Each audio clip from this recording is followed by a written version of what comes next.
अस्सलामुअलैकुम वरहमतुल्लाहि वबरकातुहू। मैं हूं नसरुल्लाह गाज़ी AIMIM मुंबई से।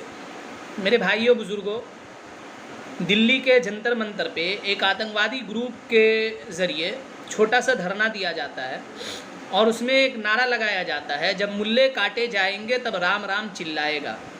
हिंदुस्तान में रहना होगा तो राम राम कहना होगा।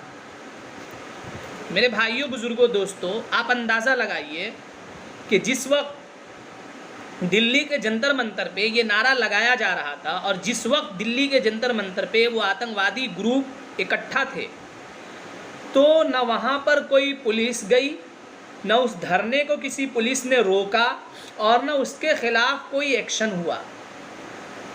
जब बहुत ज़्यादा दबाव डाला गया, बहुत ज़्यादा हंगामा खड़ा हुआ, तो 6 लोगों के खिलाफ FIR दर्ज होता है और उसके बाद उस FIR के पे सारे मुलजिमीन को ज़मानत भी मिल जाती है। और ये सारे आतंकवादी गतिविधि ऐसी जगह पे होता है जहाँ से थोड़ी दूर के फासले पर होम मिनिस्टर की ऑफिस है, पार्लियामेंट है इस देश का।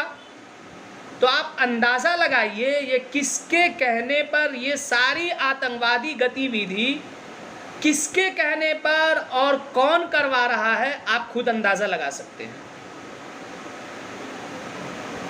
जनाब बैरिस्टर असदुद्दीन ओवैसी साहब इस हेट स्पीच और हेट नारे के खिलाफ पार्लियामेंट में प्रस्ताव लेकर आते हैं कि आखिरकार ये देशद्रोही जो इस किस्म का नारा लगा रहे हैं, ये देश मुखालिफ है, देशद्रोही नारा है, इसके खिलाफ एक्शन लिया जाए। लेकिन कोई भी नामे नेहाद सेकुलर मक्कार कलाकार उस प्रस्ताव का सपोर्ट नहीं करते। न कोई अखिलेश यादव आते हैं बोलने के लिए, न कोई मायावती आती हैं बोलने के लिए, न कोई राहुल गांधी आते हैं बोलने के लिए। आप अंदाज़ा लगाइए। इसीलिए मैं कहता हूं कि राहुल, प्रियंका, सोनिया, ठाकरे और पवार कहाँ हैं धर्मनिरपेक्ष नौटंकी गैंग के कलाकार? आप ज़रा सोचिए, गौर कीजिए। अगर मिस्टर ओवैसी कहीं पर जाते हैं इलेक्शन लड़ने के लिए, तो समाजवादी, BSP सब अपना अपना मुसलमान वोट पे दावा करके उन्हें वोट कटुआ और BJP का एजेंट साबित करती है। अभी लखनऊ के अंदर हमारे मुंबई गोवंडी से जनाब अबू आसिम आज़मी साहब विधायक हैं, वो लखनऊ में थे थोड़े दिन पहले और वो यूपी के माइनॉरिटी इलाके का दौरा कर रहे हैं और वहाँ पर एक इंटरव्यू में वो कहते हैं कि मिस्टर ओवैसी अब बेनकाब हो चुके हैं और 2022 में यहाँ की आवाम मजलिस इत्तेहादुल मुस्लिमीन को सबक सिखाएगी। तो मैं जनाब अबू आसिम आज़मी साहब आपको कहना चाहता हूँ कि बेनकाब जनाब बैरिस्टर असदुद्दीन ओवैसी साहब नहीं हुए, बल्कि बेनकाब आप हो चुके हैं। क्यों बेनकाब आप हो चुके हैं? मुजफ्फरनगर दंगा आपको याद है? मजलिस इत्तेहादुल मुस्लिमीन की सरकार थी 2013 में यूपी में। आप ज़रा याद कीजिए 2013 सितंबर का दंगा मुजफ्फरनगर का। लाखों नौजवान बेरोजगार हुए, वहां पर लाखों लोगों की जानें गई, लाखों घरों को जला दिया गया, लाखों औरतों की इज्जत और इस्मत लूटी गई और आज तक उस मुजफ्फरनगर दंगे के किसी भी मुलजिमीन को सजा नहीं हुई है। सब नंगे दनाते फिर रहे हैं। आखिरकार वहां पर अखिलेश की सरकार थी। कोई भी CM या PM अगर चाह लेगा किसी दंगे को कंट्रोल करना तो 1 घंटे में उस दंगे को कंट्रोल किया जा सकता है। लेकिन मिस्टर अबू आसिम आज़मी साहब, आपके अखिलेश यादव जी ने जानबूझकर मुजफ्फरनगर में दंगाइयों को दंगा मचाने दिया और लोगों को मरने कटने पर छोड़ दिया। तो बेनकाब आप हुए या बेनकाब मिस्टर ओवैसी हो रहे हैं, आप खुद अंदाज़ा लगा सकते हैं। आप ज़रा गौर कीजिए। मिस्टर अखिलेश यादव 2013 चुनाव में, जब 2013 में इनकी सरकार बनी थी, तो उस वक्त मिस्टर अखिलेश यादव ने कैंपेन में मुसलमानों से 12% रिजर्वेशन देने का वादा किया था ना। 5 साल सरकार चली इनकी,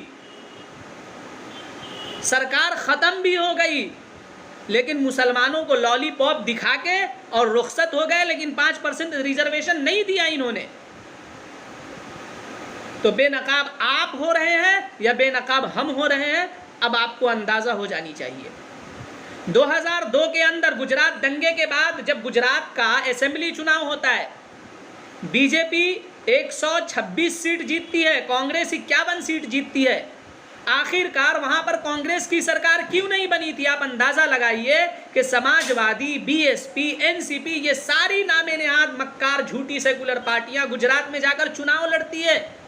अब यकीनी बात है, जब ये सेकुलर होने का दावा करते हैं तो सेकुलर वोट ही काटेंगे ना, सेकुलर वोट काटने का काम करेंगे ना।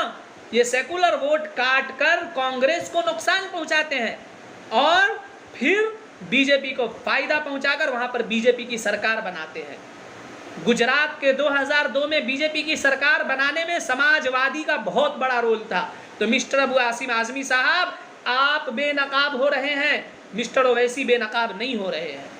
आप जरा अंदाजा लगाइए, ये कांग्रेस अलग चुनाव लड़ेंगी, बीएसपी अलग चुनाव लड़ेंगे, समाजवादी अलग चुनाव लड़ेंगे, और ये सारे के सारों का वोट बैंक है।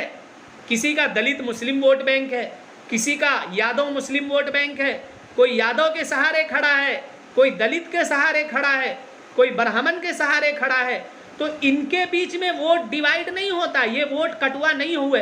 लेकिन अगर मिस्टर ओवैसी मुसलमानों के जुल्म और जबर के खिलाफ आवाज़ बुलंद करते हैं और मुसलमानों की एक मजबूत क़यादत खड़ी करने के लिए चुनाव लड़ने जाते हैं, तो मिस्टर ओवैसी बेनकाब हो रहे हैं। तो मिस्टर अबू आसिम आजमी साहब, मैं आपको चैलेंज कर रहा हूं कि इस देश का दलित और मुसलमान अब जाग चुका है। आपके किसी बहकावे में, किसी मक्कारी में, किसी झूठे फरेब में नहीं फंसने वाले हैं। अब हम अपना हक लेके रहेंगे और हम अपनी क़यादत को मजबूत करके रहेंगे। अगर आपको किसी को हराना है, अगर आप सत्ता में आना चाहते हैं, तो हमें हमारा हक देकर हमसे गठबंधन करना होगा, नहीं तो अंजाम भुगतने के लिए आपको तैयार रहना होगा। इसी के साथ मैं बातों को समाप्त करता हूँ। जय हिंद, मजलिस इत्तेहादुल मुस्लिमीन जिंदाबाद, जय भीम, जय मीम।